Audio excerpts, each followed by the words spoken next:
All right, welcome back to Database History. Today, we are diving deep into what really makes CockroachDB tick. It's a secret engine, a Go native key value store called Pebble.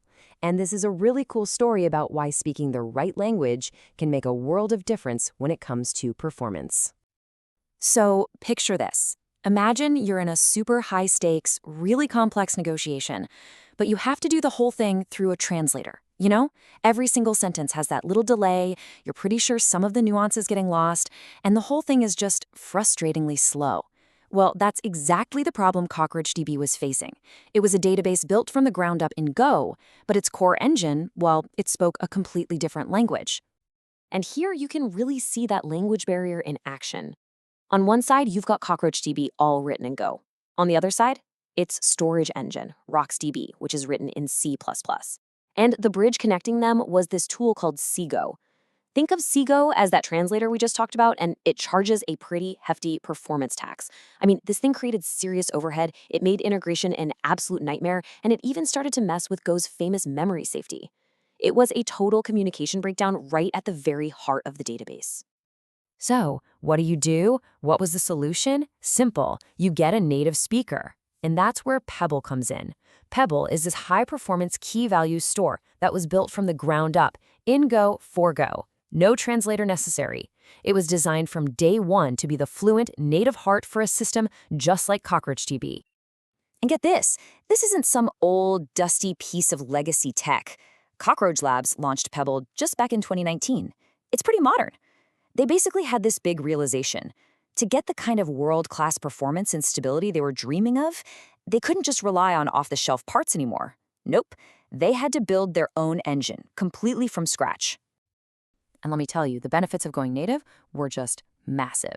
First off, that Seago translator and all its painful overhead, poof, gone. Communication was suddenly direct and it was fast.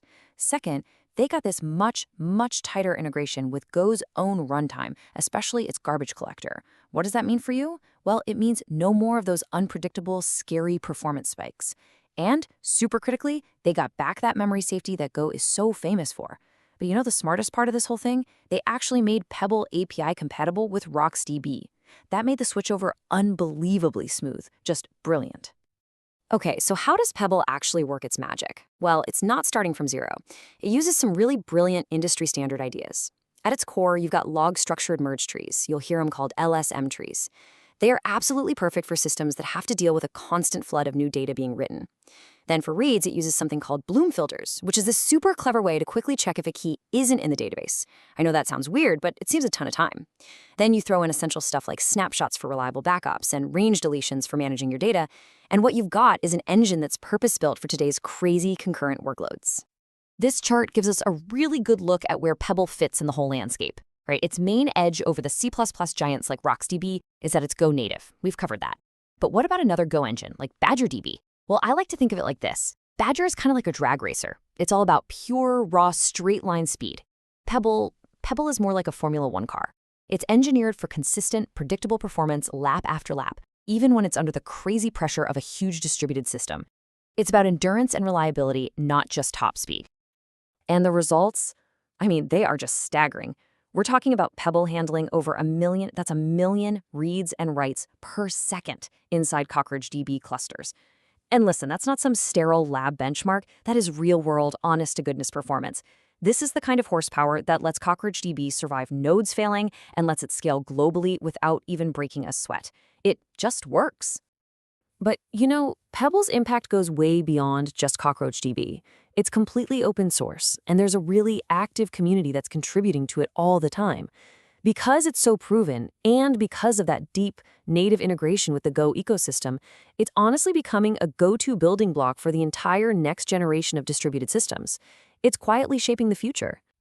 So this whole story, it kind of leaves us with this one big, fascinating question, doesn't it? Cockroach Labs went to the pretty extreme length of building its own storage engine just to solve a core problem. In this age of just unbelievably complex systems, is this the new normal? Is this the new standard? Do you actually have to build your own engine to get that true resilience and that peak performance you're looking for?